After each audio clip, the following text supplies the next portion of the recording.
Hello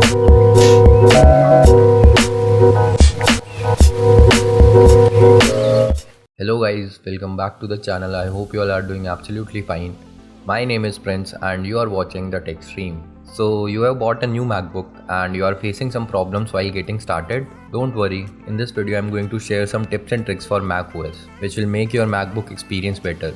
And even if you are a seasoned MacBook user, there might be a slight possibility that you don't know about some of these tricks. So without wasting any more time, let's get started.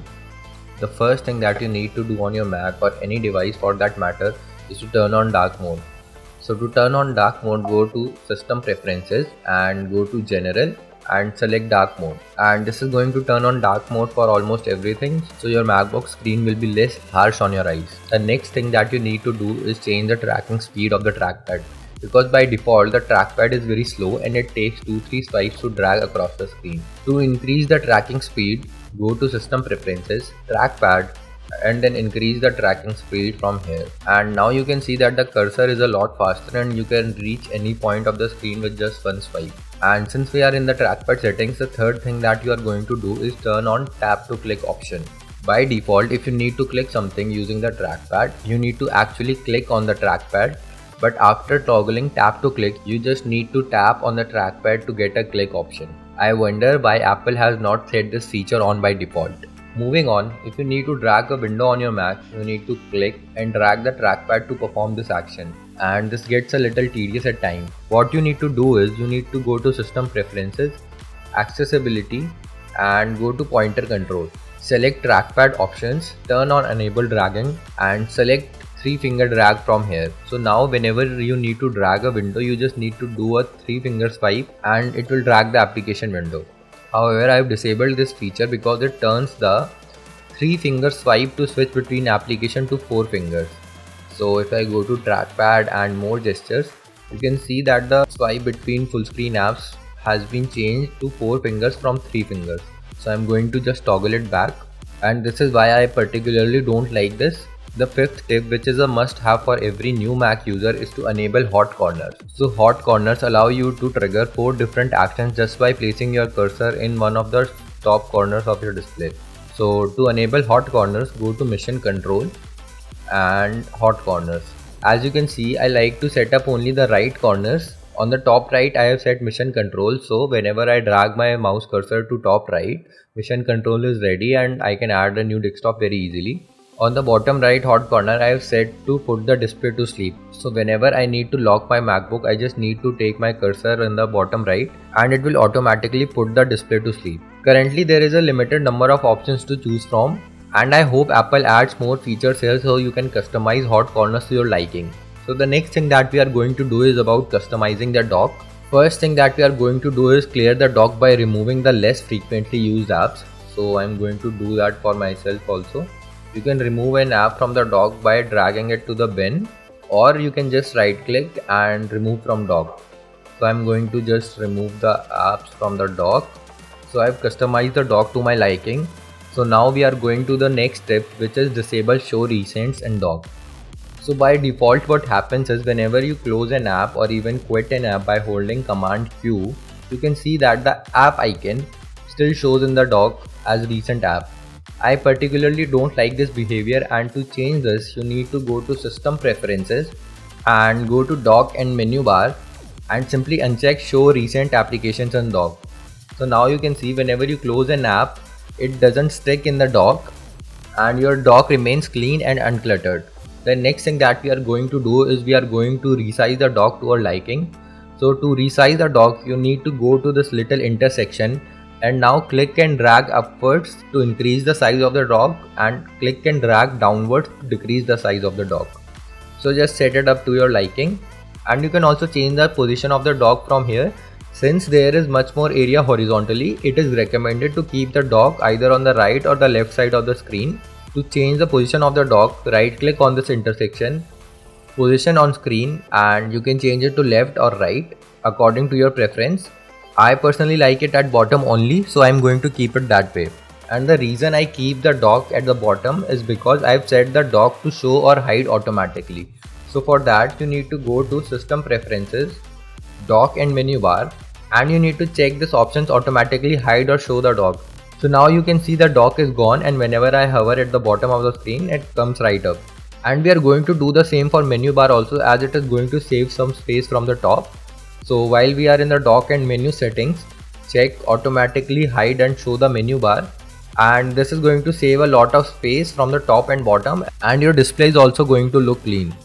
Next is you can also customize the icons that are shown in the menu bar from this left panel here. One of the settings that I recommend here is go to battery and check the show battery percentage, so that way you get a battery indicator percentage right at the top. And you can also play with other icons like Wi-Fi and Bluetooth and customize them to your likings. So before moving on to the next step, if you are new here and you found some value from this video, please drop a like on this video and please press the subscribe button.